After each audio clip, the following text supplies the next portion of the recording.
We live in a culture obsessed with the self.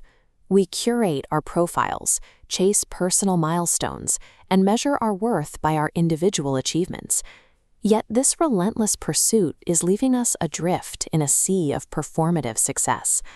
The writer David Brooks calls this cultural default the first mountain. It is the trajectory we are all taught to climb from an early age. Get the right degree, build a flawless resume, and conquer your career. But when people actually reach the summit of that mountain, the view is often empty. The thrill of accomplishment fades quickly, leaving behind a quiet exhaustion and a sense of being disconnected from anyone else. This loneliness is a bug built directly into the operating system of a society that tells us we only matter if we outpace everyone around us. Thousands of miles away from Western sociology, the indigenous Ayahuasca traditions of South America offer a similar diagnosis of disconnection. They view this state as a spiritual sickness, a severing of our ancient ties to the earth and to the tribe. Where Brooks describes the pain of falling into a dark valley after a hollow victory, these traditions see a collective forgetting. We have simply lost the skill of belonging to each other. Both philosophies identify a specific barrier to the connection we crave. When we focus exclusively on building the self, we inadvertently create a wall that keeps others out. By treating the ego as our primary master, we starve the heart of the very intimacy it was designed to survive on. Escaping this trap requires a shock to the system. Brooks argues that you have to be broken open, usually by a period of suffering or a sudden jarring shift in perspective. The default question of the first mountain, "What do I want out of life?" has to vanish. In its place comes a much harder question, "What is life demanding of me right now?" Consider Frances Perkins. In her late 20s, she was drifting through life until the day she watched the Triangle Shirtwaist Factory burn. She stood on the street as hundreds of trapped workers perished. The sheer horror of that afternoon shattered her personal ambitions. It presented a massive, undeniable tear in the fabric of society that required a response. She abandoned her previous path immediately.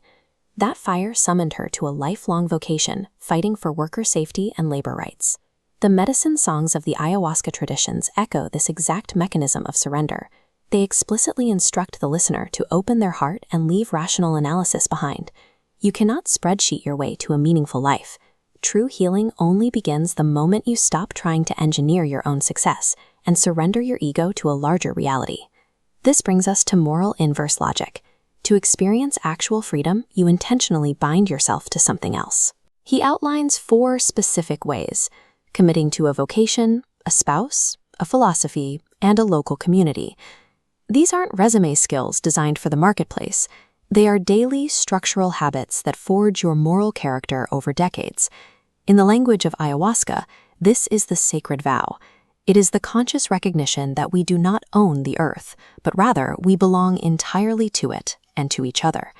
By chaining ourselves to these deep obligations, we stop obsessing over ourselves. The transition from I to we becomes the only reliable path to liberation. When you live out these heavy commitments, your daily routine quietly transforms into an act of continuous service. Brooks calls the people who live this way weavers. They repair the torn social fabric simply by treating every person they encounter as an infinite living soul. The ayahuasca Wasi tradition describes a similar dynamic. Medicine heals the tribe by weaving individual voices into a single collective prayer. Within these traditions, service is a source of dignity. It functions as the primary way we reattach ourselves to the world. This is the summit of the second mountain. It is an ecosystem of deeply planted interdependence, where your roots tangle and fuse with the people around you. It is the state of gratitude described in both the mountain valley and the jungle. The moment you discover that your life only became secure after you stopped trying to protect it. In a fractured world that constantly tells us to maximize our independence, the ultimate rebellion is not to stand alone. It is to reach out, take root, and heal together.